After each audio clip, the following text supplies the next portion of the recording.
Hello student.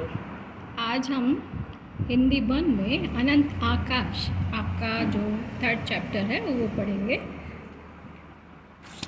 आकाश के विषय में यहाँ पर विस्तृत जानकारी दी गई है। प्रस्तुत लेख में आकाश गंगा की सुंदरता और हमारी पृथ्वी के अस्तित्व के विस्तृत ढंग को समझाया गया है। तो जो आकाश में विद्यमान जो तारे हैं, तारागण के विषय में हमें पूर्ण रूप से जानकारी हासिल हो रही है।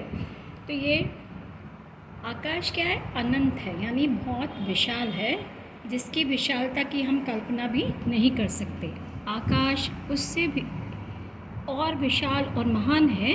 महतो महिया, महतो यहाँ इनका मीनिंग है विशालों से भी विशाल, यानी जितना हम सोचते हैं विशाल उससे भी कहीं गुना विशाल है।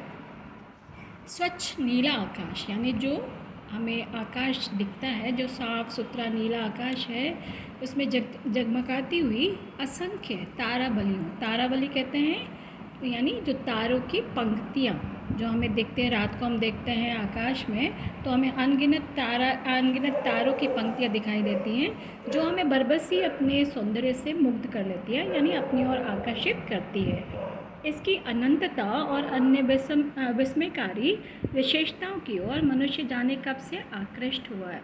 विस्मयकारी कहते हैं आश्चर्यजनक, यानी जो विद्यमान तारे हैं, हमारी जिज्ञासा होती है कि ये कहाँ से है, कैसे बने हैं। तो ये जो मनुष्य को है, ये इसकी संरचना आकर्षित करती रहती है।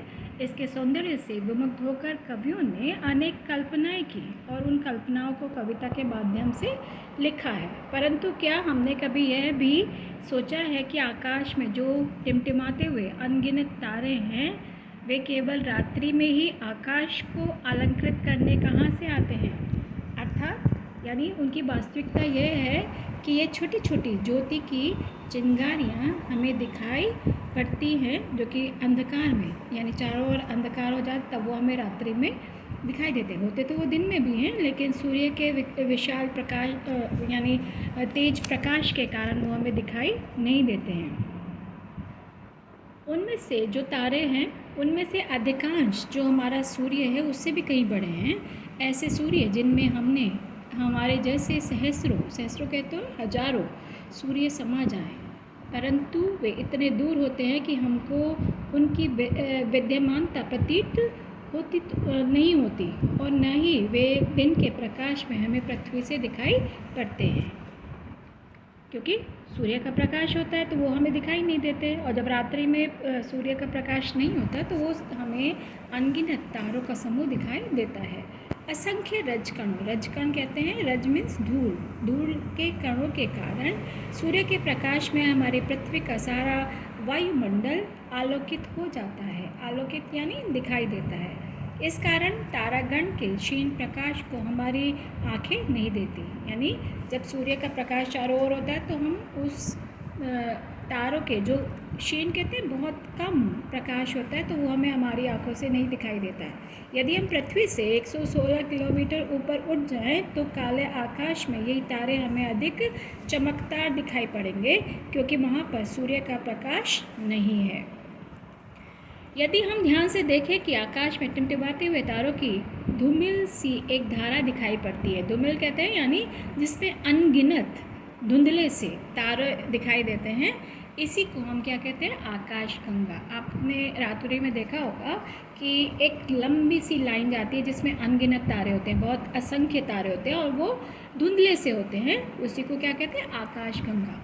आकाश गंगा में एक दूसरे से सटे हुए प्रकाश के छोटे छोटे मेघखंडों को यदि हम दूरवीक्षण यत्न से देखें, यानी दूरबीन से देखें, तो इसमें अलग अलग असंख्य नक्षत्र दिखाई पड़ते हैं। नक्षत्र किसको कहते हैं? तारे।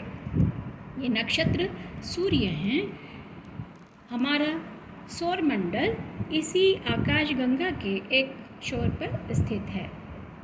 पूरी आकाश गंगा हमें दिखाई नहीं देती, कहीं कहीं इसमें से शाखाएं भी निकली दिखाई देती हैं। ये वे आकाश गंगाएं हैं जो इससे भी कहीं दूर हैं और जो हमारी आकाश गंगा से कहीं अधिक बड़ी हो सकती हैं। उनका और छोर यानी कोई भी किनारा यानी जैसे शुरुआत और आखिर, अंतिम छोर हमें कहीं से कहीं तक दिखाई नहीं देता। इस विषय में कुछ जानकारी, कुछ नहीं कहा जा सकता। यह आकाशगंगा हमसे कितनी दूर है, इसका थोड़ा सा अनुमान कर लेना चाहिए। वैज्ञानिकों ने बताया है कि आकाशगंगा के केंद्र से हम लोग 7000 पारसेक्स दूर हैं। पारसेक क्षत्रीय माप की एक इकाई है। पारसेक्स किसको कहते हैं? ये एक नापने की इकाई है नक्षत्रों को। एक पारसेक्स पृथ्वी और सूर्य की दूरी का लगभग 207,000 गुना बड़ा होता है और 31 अरब ये संख्या है किलोमीटर के बराबर होता है। यानी जो ये है उसका यानी 207,000 गुना बड़ा होता है और 31 अरब किलोमीटर के बराबर होता है। करोड़ों सूर्य और महान पिंडों के बीच हमारी पृथ्वी एक छोटी सी बिंदु से भी छोटी है। फिर हमारे अस्तित्व की तो कल्पना ही नहीं की जा सकती। यानी हमारे होने का, वजूद का हम कल्पना ही नहीं कर सकते।